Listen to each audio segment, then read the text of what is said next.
So you're thinking about whether becoming a coder is for you.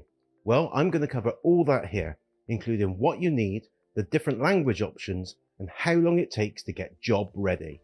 Plus, if you stay till the end, I'm going to give you 2 bonus tips that will accelerate your chance of landing that first job. So, what do you need? First, it's important to understand that you don't need to be the brightest, the most technical, or have a background in playing with computers in any way. In fact, some of the best coders I know started later in life, and what makes them exceptional coders is their experience of working in a business. Understanding the operation of a business you're going to be building a program for can really split you apart from the rest, which is why many coders stick to a particular vertical or industry. Having an insight into why a program is needed, the challenges a user faces, and how to streamline processes is a massive advantage. The second thing you'll need is the ability to focus. Coding isn't like working a manual job where you follow a process for a certain number of hours and then go home.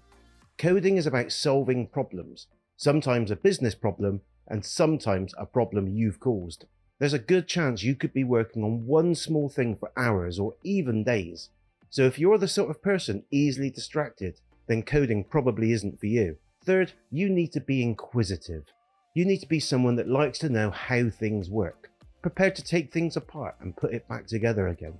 You need to be someone that's always curious about whether something can be better or faster. And you absolutely have to be the kind of person that likes learning. Programming languages change on a regular basis. Sometimes it's brand new things and sometimes it's something that's been made better. You shouldn't expect to be able to build something and it just carry on working for decades. It's possible, but extremely unlikely, since not only does code change, but so too does the operating system that they work on. Finally, something you don't need is a formal education.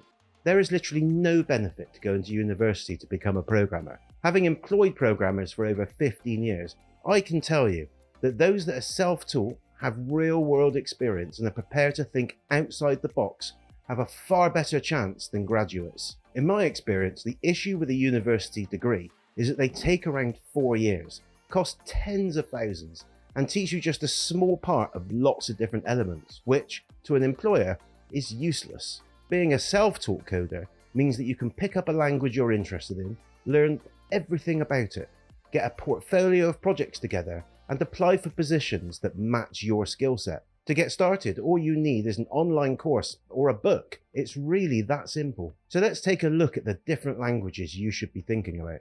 Well, everyone has their own opinion on what the best languages are, but ultimately it depends on the job you want.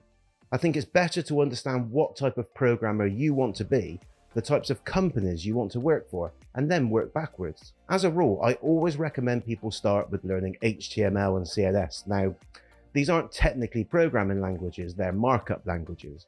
But if you're brand new to any form of code, then they're a great place to start. Not only will they get you used to using an IDE, which is the software you use to write code, but if you want to be a programmer that works with any form of front end, like a website or a user application, then you'll definitely need some knowledge of it. The good news is, sites like Codecademy, and I'll leave a link in the description, offer free courses, and you could literally be pretty much up and running in a few sessions. But let's say you already know HTML. Well, there are a number of languages you can choose from. There's JavaScript, PHP, C#, C++, Java, Ruby, Python, and more. On top of that, there are a number of frameworks that work with each of these languages, but that's for another video. Java is great for Android apps. Python is most popular for task automation, data analysis, and data visualization. C# has a lot of uses, but is most commonly used in financial sectors or enterprise organizations. Each language has its pros and cons, so your decision really needs to be based on what you want to be building and where you want to work. It's really up to you to do your research, but I'll give you my recommendation, and that's JavaScript. Here's why. According to the Stack Overflow Developer Survey, it's the most commonly used language.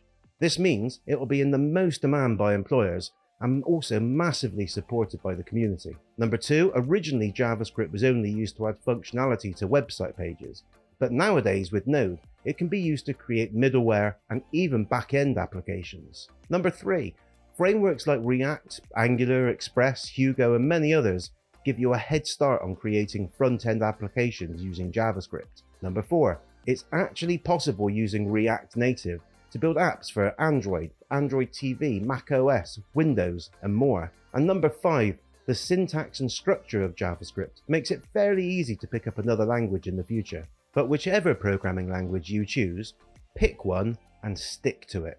Don't fall into the trap of jumping from one to another.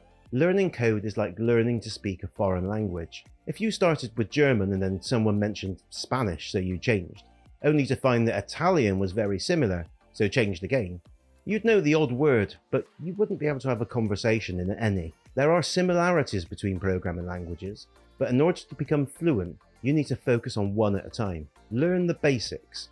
Build a few different types of applications. Then, if you think it's for you, learn a second language. However, if you're getting on well, and most importantly, if you're enjoying what you're doing, then stick with it. And if you're sticking with JavaScript, I would recommend the following 5 projects. Number 1, make an HTML page functional with raw JavaScript. Number 2, make an application using the React framework, which will introduce you to NPM packages. Basically, packages of pre-written code that you can install and save a ton of time. Number 3, develop an Express application, which will act as both front and back end. Number 4, create a Node application. And number 5, build a website using Hugo or Gatsby. Once you've covered these topics, you'll quickly know which speciality of JavaScript you want to focus on. So, how long does it take to learn and become a coder? Well, that depends on you, how quickly you learn, how much time you can dedicate to it, and the type of course you choose. Will it be a book, a college course, or an online course? The best part about starting to code, though, is that 25% of your time will be learning and 75% doing, actually building things, limited only by your imagination. If you can dedicate 1 to 2 hours a day, 5 days a week, then after about 12 weeks you should have a good basic knowledge.